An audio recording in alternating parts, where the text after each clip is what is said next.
outfit in celebration of Will and Rachel. You guys clean up. That's a little louder. Yep. You got it, Grandpa. You guys clean up pretty well. Especially you, Grandpa.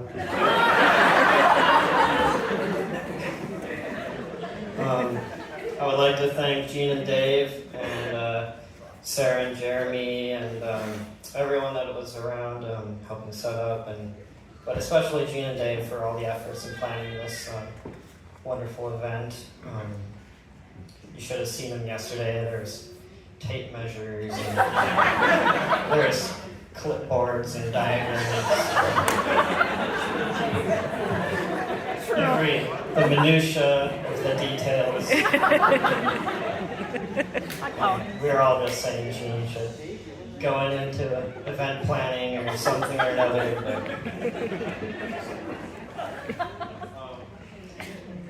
It's been a beautiful day. That's unexpected. Everything has gone smoothly, which is hopefully expected. Except for a couple things, at least in my mind, left still to play out.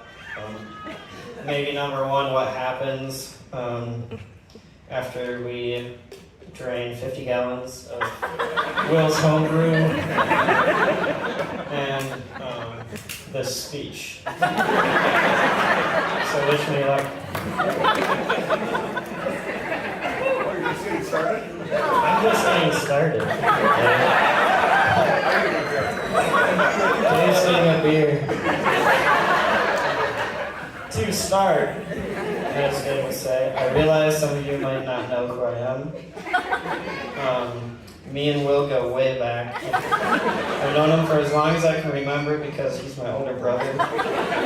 My name is Jack, 23, single,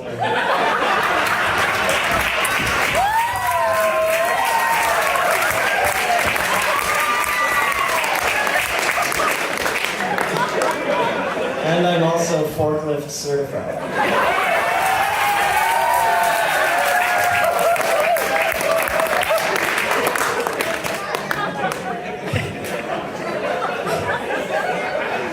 Will and I have been super close since the beginning. Growing up, we watched Zaboomafoo and with the Crab Brothers and Crocodile Hunter with Steve Irwin, while we ate SpaghettiOs and mac and cheese.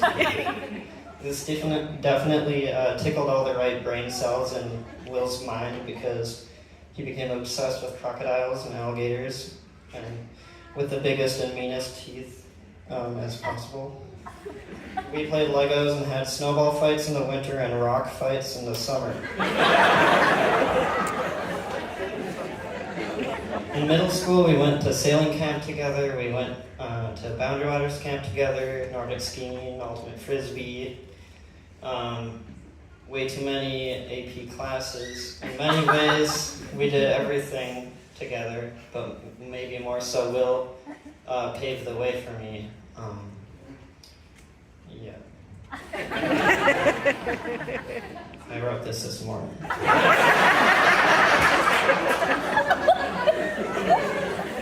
So I guess now we're in high school, and Will at this point had become a very studious, straight-laced, well-oiled academic machine with very terrible handwriting. He would turn in pages of scribbles as notes in order to get points.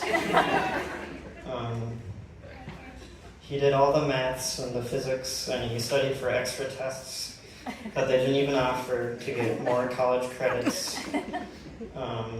because, which is commendable and honorable, but as the rambunctious middle child he had, for my eyes, and I'm glad that Dave pointed it out, become a nerd. So I wasn't the first to point that out. It's pretty clear.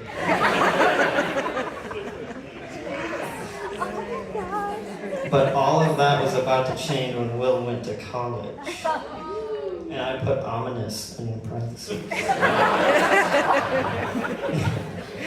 Will became involved and met a bunch of some cool guys through Campus Crusade. And he met Ryan Watkins. Ryan! So, if you guys don't know Ryan, if Ryan Watkins comes up in your best man speech, you're usually worried because you don't know what that's going to mean. He's one of Will's more wild friends, and they started going on adventures and doing things typically only young, invincible college boys tend to think are good ideas. And so, with Will home for winter break, my senior year of high school, I got to tag along on some of those adventures. Either because I was chill like that, or because they wanted to scare me, or because they wanted to impress me, but I'm not really sure. Ryan says to corrupt is the way to do it. Anyways, 'twas the night before Christmas, and all through the St. Paul storm sewer system, not a creature was stirring except for me, Ryan, and Will. Or so we thought. I don't really know the details of how we got there because I was just tagging along. But somewhere along the river, there's a large round outflow for the storm sewer system that you can get into, which is probably like 12 feet in diameter. And there's like little water at the bottom, so you're always walking on the side, and then your ankles really hurt, so then you gotta switch sides, and you walk on the other side. And it travels 2.5 miles unobstructed to somewhere underneath downtown St. Paul. And there's like a couple like offshoots that are like really skinny that you can squeeze down, and you can check those out. But the neat thing about this sewer is that it's basically a 2.5 mile long art gallery for graffiti artists. So it's actually super interesting. You can see all the different graffiti art. Then I have a blank space because this story was going on for too long in writing and I couldn't fit it in. But basically, so we got to the end. You get to the end and there's just water falling down and a spiral staircase, and you go up and you go up and you go up, and you feel like you're in some type of a fever dream because it just keeps going and you can't see anything, and eventually you're underneath the street level and you realize if there was a serial killer underneath St. Paul, this would be the perfect place for it. And so we go back down the spiral staircase, down. It takes forever. We get down, and we're heading back, and we start to hear some sounds in the sewer system, and we start to see lights flashing. And so we have our fancy headlights on, and since we're young, invincible college men, what we decide to do is we've seen and heard them way before they've seen and heard us. So we turn our lights off. And so we are traveling by the darkness of the St. Paul sewer system towards these people who we don't know, who they are. And we see the light flickering and it's coming closer and closer. And we're going, and it's coming closer and closer. And then you see the light, it's shining towards us. And it's shining the other way, and it's shining towards us, because they're freaking out, because they're seeing our silhouettes coming down the stormwater sewer system. And so we just keep going, like maybe even faster at this point, towards them, and they're freaking out. And we scared the crap out of them to keep it PG. And as we passed them, they're like, "You guys scared the crap out of us." And that was the PG version. And we made it out of there probably like 3 a.m. or something. And we survived and to live on another adventure. And And that was the moment that I realized that my brother was cool now.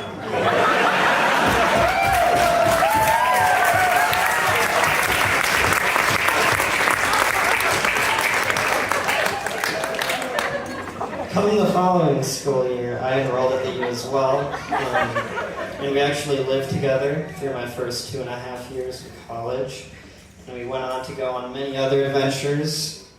I'll spare you the details. The greatest of all, of course, being the epic van trip around the western half of America. This adventure was spurred by classes moving entirely online fall of my sophomore year. So Will, Eric Peterson, who is not with us tonight, and I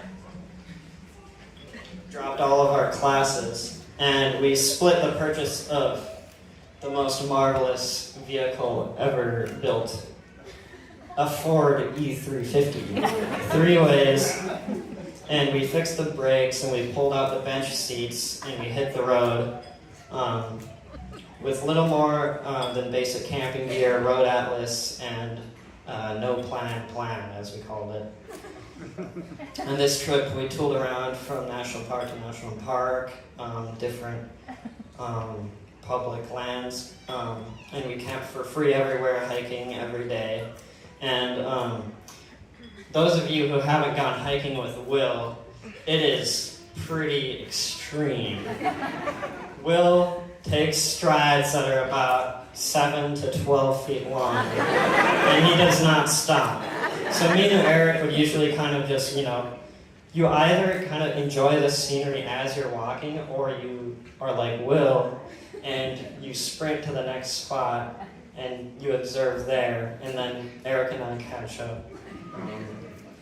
So if you've ever gone on a Boundary Waters trip, or backpacking, or hiking with Will, you know that his legs are very long. We didn't get a shower in until about probably a month in Seattle when we were visiting some friends. We cooked a lot of chili and eggs over a fire and stove, so you can imagine what that van smelled like. There are many memorable stories and adventures, but I think the one that encapsulates it best is when we decided to hike to Observation Point in Zion National Park. So during this time, you had to get a pass to take the shuttle. So you couldn't take the shuttle, if you were like us and you didn't have a plan to reserve it super far in advance. You couldn't take the shuttle and just do the 6-mile hike straight up the canyon to see it. But it was 98 degrees out, I think, and completely sunny. So we decided that we would just park on the complete other side of the national park and then hike all the way there. So it was 98 degrees out. The hike started with a 1,000-foot ascent in mixed sand.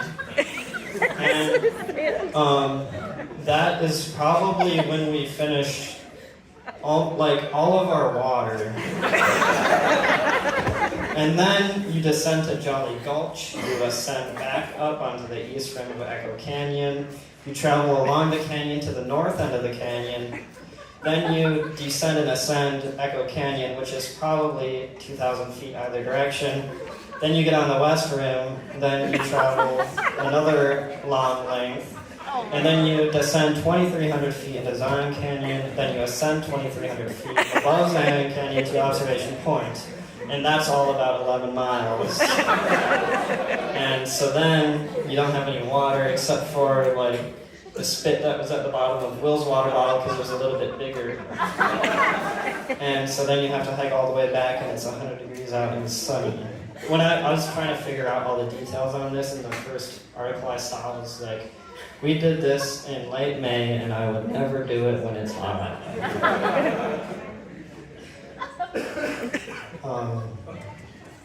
So now you know a little bit about the origin story of what I hear Dave affectionately calls the murder van. It has gone on many adventures since. It's driven to Florida, it's driven to Boundary Waters a bunch of times. Rachel rides around in it for some reason. Will drives it to work every day for some reason. So now you know. Fast forward a couple years, and Will is now living in Brooklyn Center post-college with Nate, that guy, and Aaron, this guy. That was important. And they were fresh into their post-college engineering job money, primed for an irresponsible purchase. This is where I come in. And I start sending Will C4 Corvette listings on Facebook Marketplace. So me, Will, and Nate pile into Luke, who's way in the back, his Porsche, and we drive to this extremely Corvette owner's house. And he wants to sell his C4 Corvette because he wants to build a gazebo. And this is how all Facebook Marketplace deals go. The only reason we all went with was not to help Will make an informed decision. It was to help convince Will to buy this Corvette. And we knew from the moment that tuned port injection L98 fired up that we had to convince Will to buy this machine. And this guy was a class act. You should have heard him. He was really funny. But my favorite line that he said was, he said, "Well, do you have a girlfriend?" And Will was like, "No." And he said, "Well, you're about to." I'm not kidding. And that brings us to Rachel.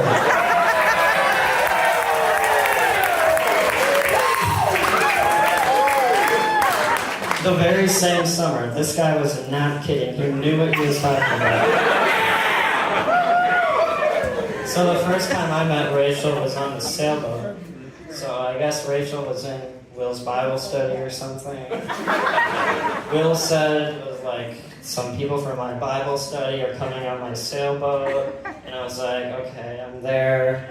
Do you have beer?" "Of course I have beer."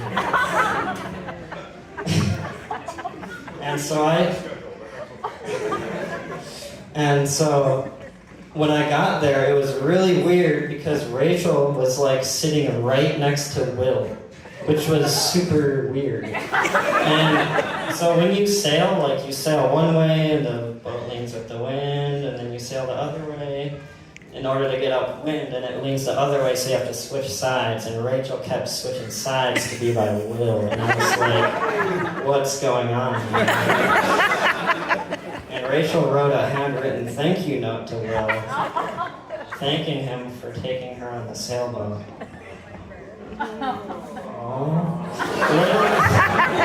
Little did I know Rachel would soon become a huge part of Will's life, and would share in a lot of his adventures. So one cool Rachel and Will story that you guys probably don't know is the story of their engagement. So they went up north, and I actually don't know that many details.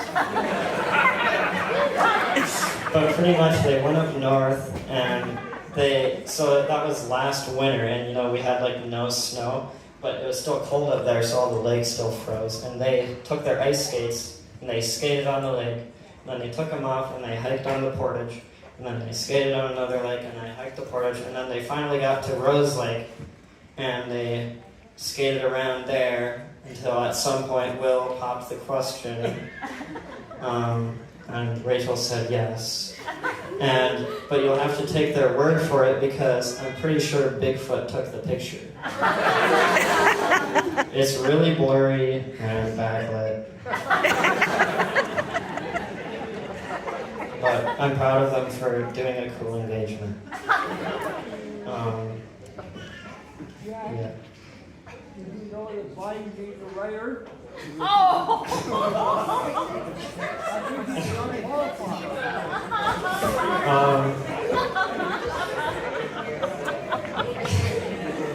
So last week, we were all tasting the beers for this wedding.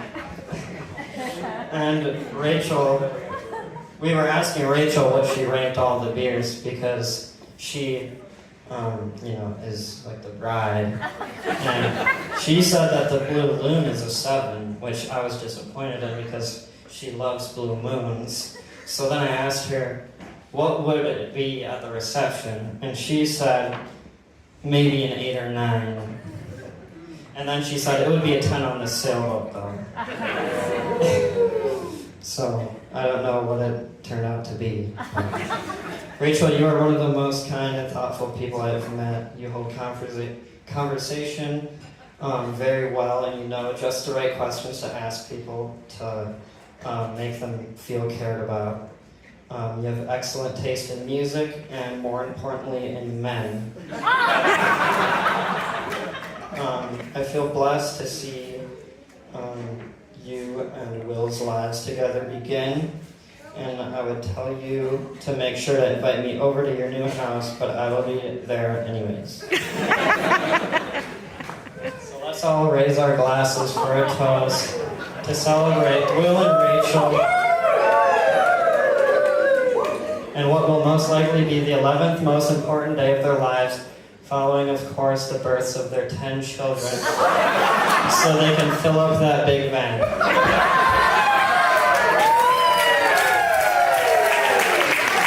If you ask Will how many kids he wants, he'll say 10. That's a joke, but who knows.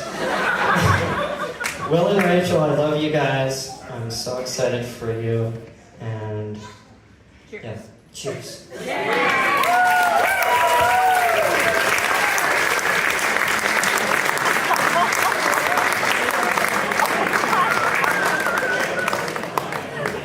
I got a comment on that. That was unbelievable. I watched him write the speech at the church like an hour.